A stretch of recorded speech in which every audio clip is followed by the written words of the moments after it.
আপনারা জানেন আমি ফার্মাস মার্কেটে গিয়েছিলাম কচু কিনে আনতে। সেই কচুগুলো এনে বাসায় কেটে ধুয়ে অল্প একটু হলুদ দিয়ে সিদ্ধ করে রেখে দিয়েছিলাম। কড়াইতে তেল দিলাম, তেলে একটু পাঁচফোড়ন দিলাম। এখন পেঁয়াজটা দিয়ে দিব। পেঁয়াজটা একটু নরম হলে সাথে আমি এই যে রসুন বাটা দিয়ে দিলাম। রসুনটা বেশ পরিমাণ মতোই দিতে হয়, কারণ কচুতে অনেক বেশি রসুন লাগে। সাথে আদাও দিয়ে দিলাম। এখন একটু খুব ভালো করে নাড়াচাড়া করবো, তেলের মধ্যে কষিয়ে নিব। তারপর আস্তে আস্তে আমি হলুদ দিব, তারপরে কি একটুখানি মরিচের গুঁড়া দিলাম, জিরা ধনিয়ার গুঁড়া দিলাম। মরিচ কিন্তু খুব অল্পই দিতে হয়, তেলে কচুতে মরিচ বেশি যায় না। তারপরে লবণটা দিলাম পরিমাণ মতো, যার যার পরিমাণ মতো লবণ দিয়ে দিবেন। এখন আমি মশলাটা খুব ভালো করে কষিয়ে নিব। তেলের উপরে উঠলে পোড়া যেন না লেগে যায়, সেই জন্য আমি একটু গরম পানি দিলাম। এরপর আমি ভালো করে নেড়ে হলুদ দিয়ে মেখে রাখা চিংড়ি মাছগুলো দিয়ে দিলাম। এখন ভালো করে নাড়াচাড়া করে তেলের উপরে মশলা উঠলে আমি সেই সিদ্ধ করে রাখা এই কচুগুলো এখন দিয়ে দিব।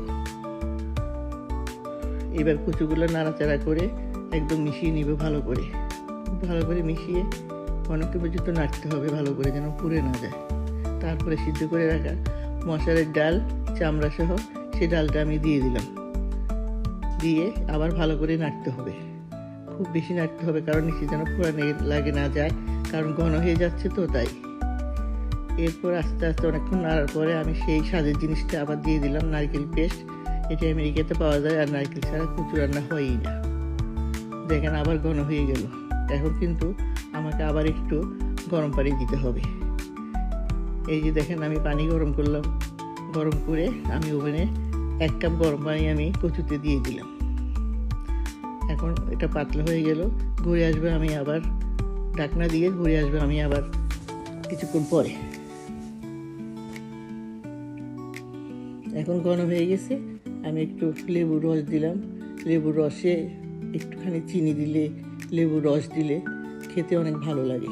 লেবুতে আর চিনিতে স্বাদটা বাড়ায় কচুর। তারপর লাড়তে লাড়তে আমি এখন ধনেপাতা দিয়ে দিলাম, এটাও মিশিয়ে নিব। খেতে অনেক ভালো লাগবে খাইতে।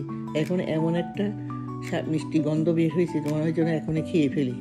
আমি তো বাংলাদেশের মেয়ে, তাই বাচ্চাদেরকে সবসময় বাংলাদেশে খাবার রান্না করে খাওয়াইতে পছন্দ করি। আমার বাচ্চারা খায়ও মাশাল্লাহ। আমার রান্না শেষ, এখন আমি চুলাটা বন্ধ করে দেবো।